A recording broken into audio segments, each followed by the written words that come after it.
The Brontë sisters are possibly the best writers in Western literature. Their books are genius, I think because they capture emotion more than anything else. I love their writing, and that is why I'm so excited for today's video, because I'm going to be looking at, reading, reviewing the books that they read, their literary influences, which are so important. I do believe that we're the product of the books that we read, that the books that we read shape us. The History of Rain is actually a great book if you ascribe to that, but by reading the books that other people have read, I think we can better understand them.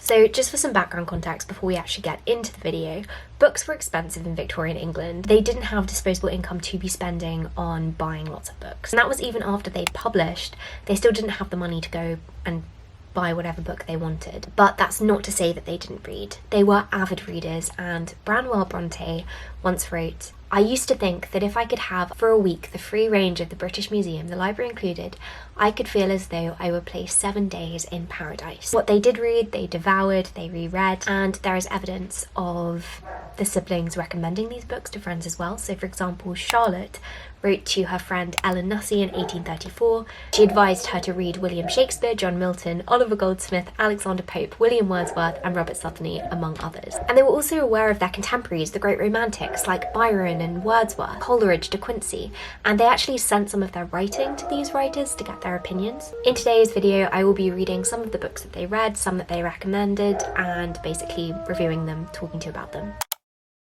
Alright, so first, early books. I think that the books that we read when we're young are the ones that particularly shape us, they're most important. And so I was really interested to hear what they had access to when they were children. Children's literature as we know it today didn't really exist in early Victorian England. It wasn't until the publication of like The Water Babies and Alice in Wonderland that we started to have these stories which were written more for pure enjoyment. And a lot of the literature that was written was moral literature, religious literature, and that was definitely the case with the Brontë sisters as well. They were familiar with fairy stories though, and like local fables, and I suppose that's more similar to like what we deem children's literature today. But I thought I would read A Pilgrim's Progress for this video because I have never read it. I know how influential it was.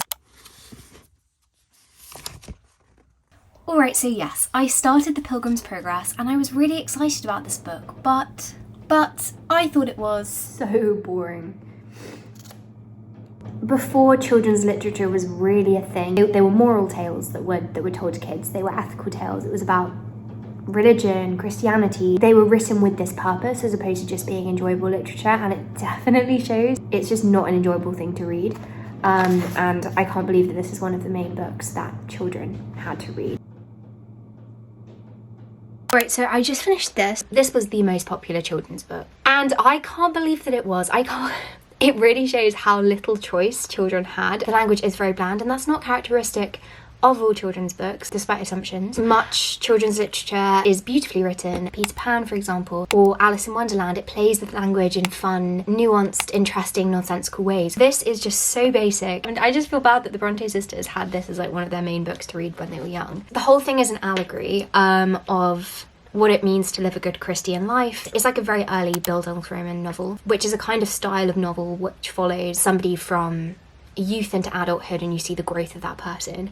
So David Copperfield, for example, starts with him being born and ends with him as an accomplished writer. There's a clear trajectory of like development of self, I suppose, and that's exactly what you get with the main character Christian in this book. He starts off in the city of destruction, kind of the fallen human world, and he's on a journey to reach the celestial city, which is heaven. You see him coming across all of these trials as he hikes up this mountain. He comes across ignorance, for example. The interaction with ignorance was maybe my favourite part of the book, but in a very love to hate it kind of way. And the whole thing is kind of set out like morality plays. If you're not familiar with morality plays, it's a very early form of theatre and the main form of early theatre in England. You'd have these travelling companies put on morality plays which had stock characters which would act out a moral lesson. So you'd have characters like Time, like Everyman, Death. They wouldn't have much depth to them as characters as a result, and that's definitely what you get in Pilgrim's Progress.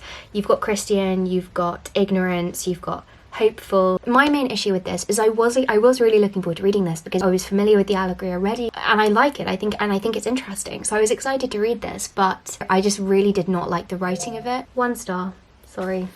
Thankfully though, there is a much better other children's book which they also read. Gulliver's Travels, which is one that we know that they read, not least because it actually appears in Jane Eyre. If you've read Jane Eyre, you probably remember Jane at the beginning, it's either chapter 1 or chapter 2, going into the library, hiding away, absorbing herself in Gulliver's Travels by Jonathan Swift, which was published in the 17th century, and I genuinely can't believe that it was written that early. And Jane Eyre says, I'm going to read this to you. This book I had again and again perused with delight. I considered it a narrative of facts and discovered in it a vein of interest deeper than what I found in fairy tales. As Lilliput and Brobdingnag, being in my creed solid parts of the earth's surface, I doubted not that I might one day, by taking a long voyage, see with my own eyes the little fields, houses and trees. If you haven't read Gulliver's Travels, it's about a man who works on a ship, Gulliver, and things just keep on going wrong on this voyage. It feels like nothing can go right. He just keeps on being washed up onto the shores of these very strange, unusual, different places where society operates in just a completely different way than it does in England. So it works as a kind of satire for criticising elements of British society, but in a really under-the-table way. It was written for adults, but it's a book that children historically have gravitated towards. So there's a world where everyone's really tiny, the Lilliputs, a land which is run by horses, and it reads a little bit like nonsense literature, Edward Lear's later nonsense poetry, where just the world is turned on its head. Definitely a book you should read, and Brontë sisters have good taste for enjoying it. But now we're going on to something even more exciting. I woke up on this beautiful wintry day and decided I would read Brontë books all day. I did cheat this morning, however, because I was reading The Queen's Gambit. I got this out of the library and it's amazing so far. But I took out my copy of King Lear to go on a walk.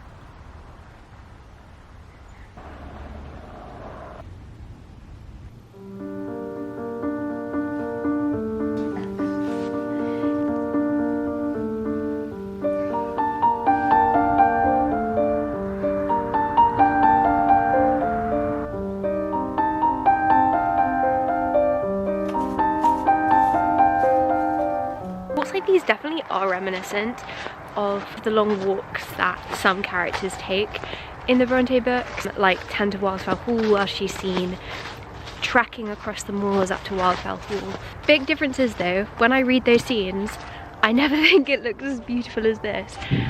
Definitely much bleaker, usually at dusk. While I'm walking, I am just going to read some sections of King Lear.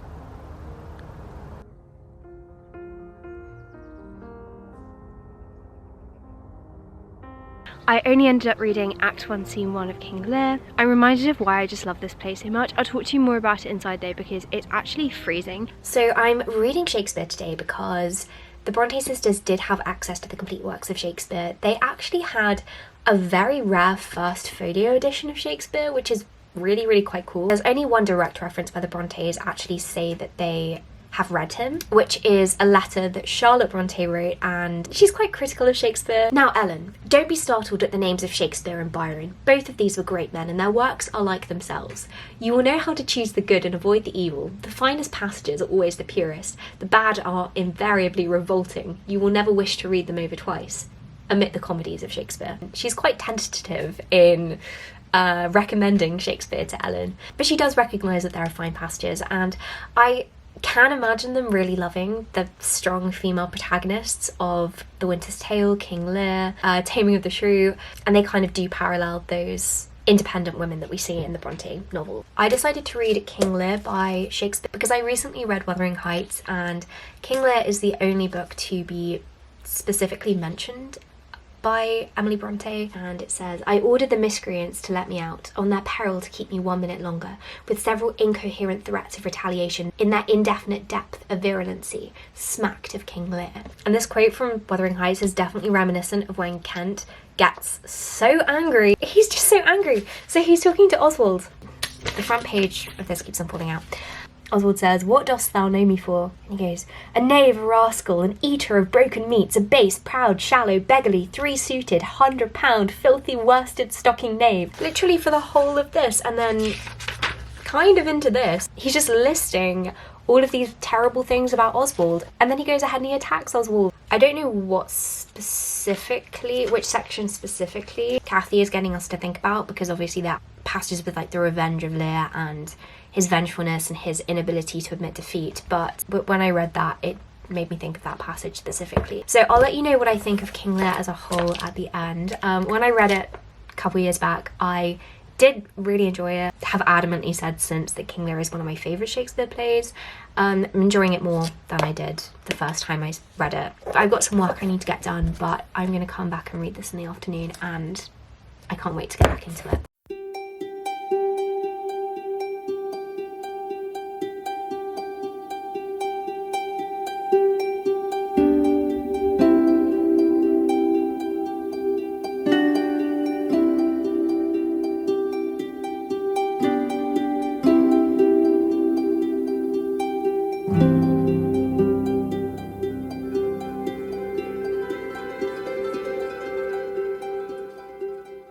I just finished King Lear, and oh my goodness, does Shakespeare know how to write an end scene. The end scenes in his tragedies are just something else, honestly. Like, everything that you're expecting is thrown out of whack.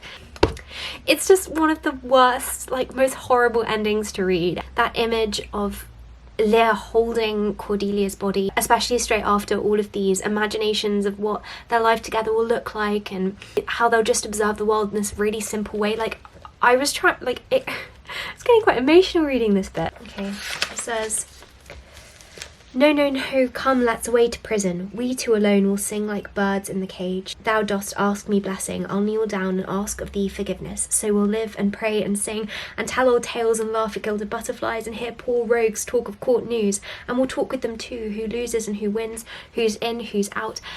It's so desperate, and you can see him just trying to grip to these things which are so simple, like they're tiny pleasures that you would share, like that a father and daughter would share, and yet he knows that he can't have them, and he knows that it's his own fault, and that's what makes it so sad.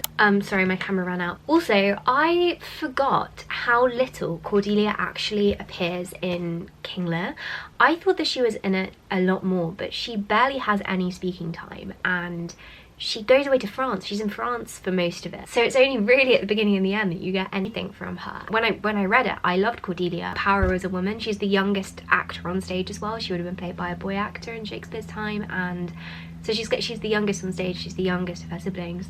As would be characteristic of a young actor, she doesn't get many lines. Cordelia doesn't speak very much, and yet the lines that she does get and the little that she says gives her such astounding power. She doesn't back down. She's strong and intelligent, and she's more intelligent than her father, even though he's the king. I just really love her as a character, but I wish that she were in it more, and I think yes, it adds to her power because she's not in it.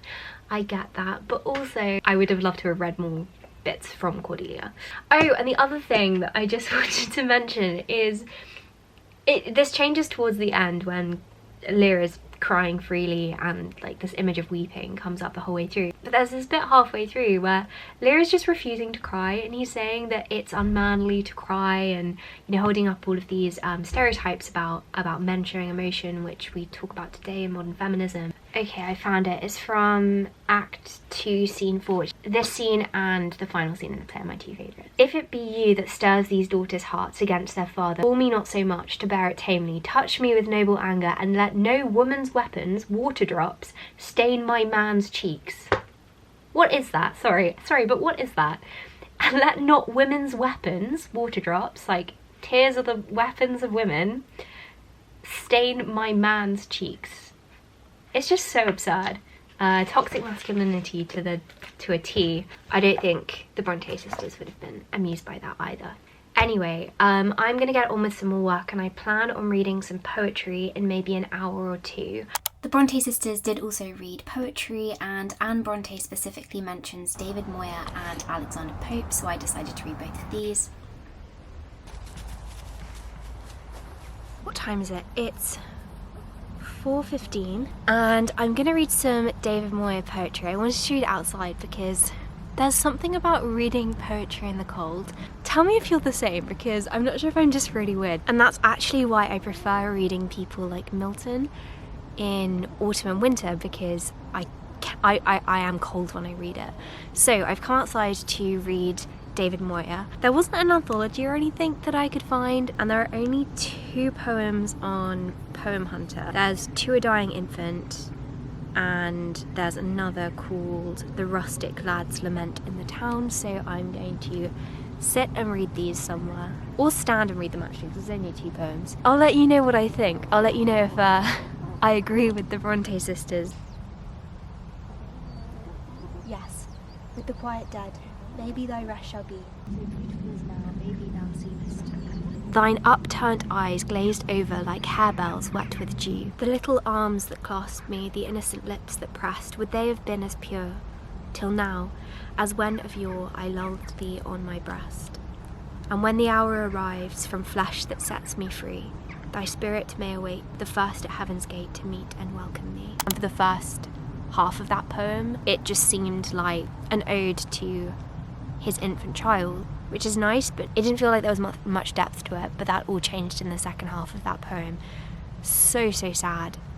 It's actually about him saying goodbye to his child who died an infant. It reminds me a lot of Ben Jonson's To His First Son, which he wrote when his son died, about grieving. It's really nice and very affirming to hear David Moir accepting and like embracing his grief so voraciously and so freely. It's giving a freedom for showing emotion.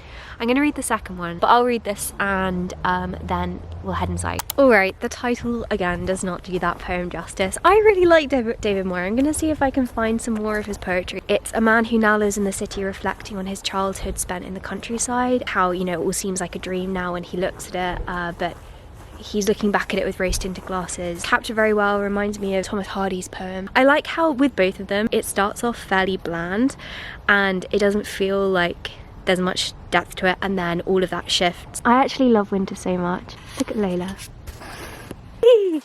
What is it? The Brontës also read contemporary journals and essays, and I know that they'd read Hazlitt, so I wanted to read some of him. It's about 5 o'clock, but the next thing I'm going to read this evening is The Pleasure of Hating, essay by William Hazlitt.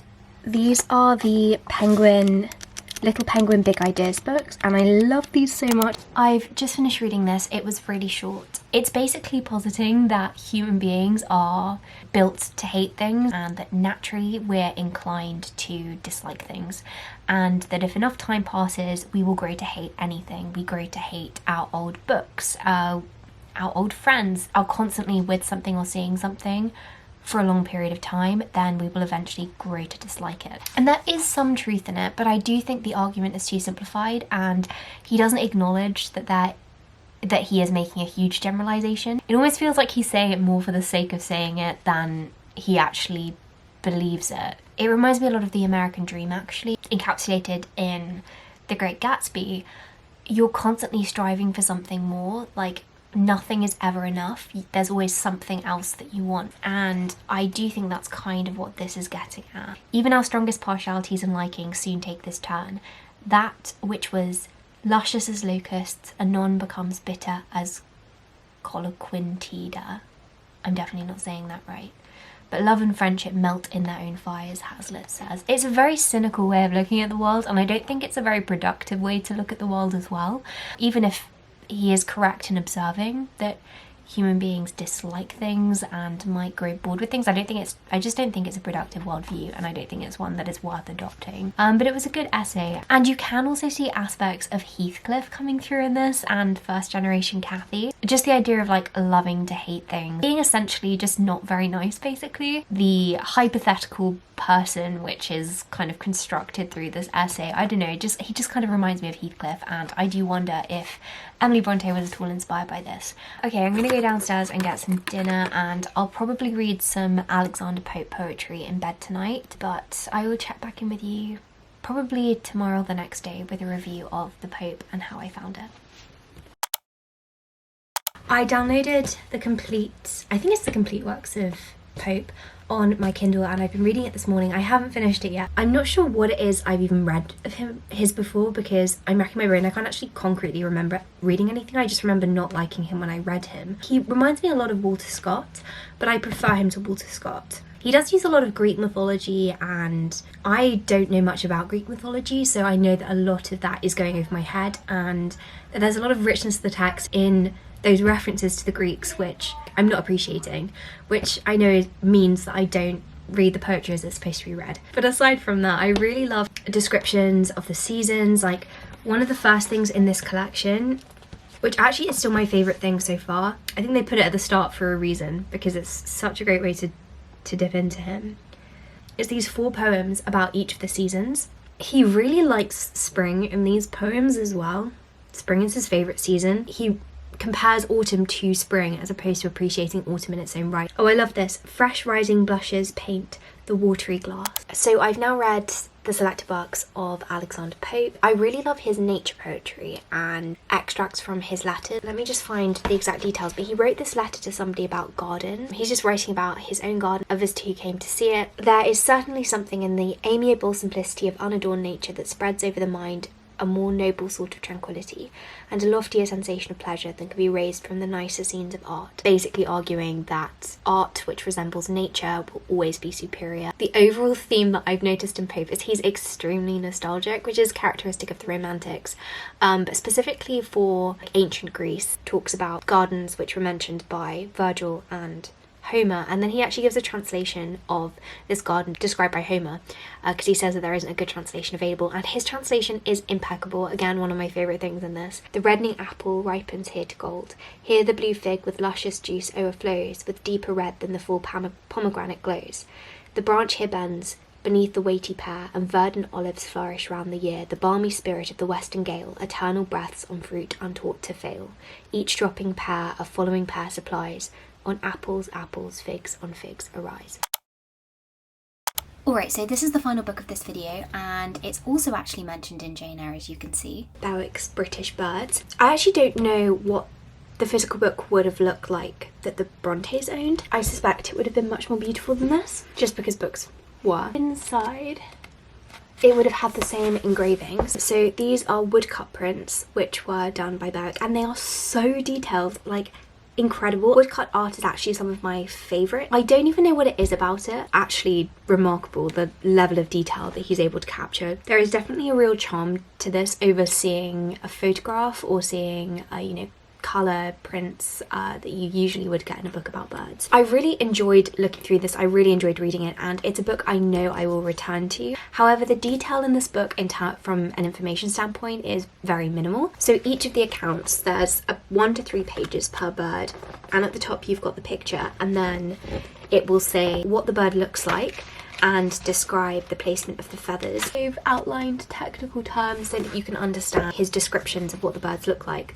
but I hate how literally half of the account is what the bird looks like. I just don't find that as interesting as the migration patterns, how they breed, what they eat. That's in the second half of the account, but for some of the birds there's basically nothing on that. That's a bit disappointing, but some of the accounts are really complete. 3 of the land birds, they had quotations from Shakespeare and Milton about that bird to just show their presence in the literary landscape, which I loved. Oh, and I love the stuff about the robins as well. I don't know much about birds. I did learn quite a bit from this. Cuckoo birds. Here's the cuckoo. The mother doesn't raise them herself. The cuckoo will lay her eggs in the nest of another bird, and then that mother will raise it. Then the baby cuckoo actually has an instinct to push the other baby birds out of the nest, so that it gets the sole attention of the parents.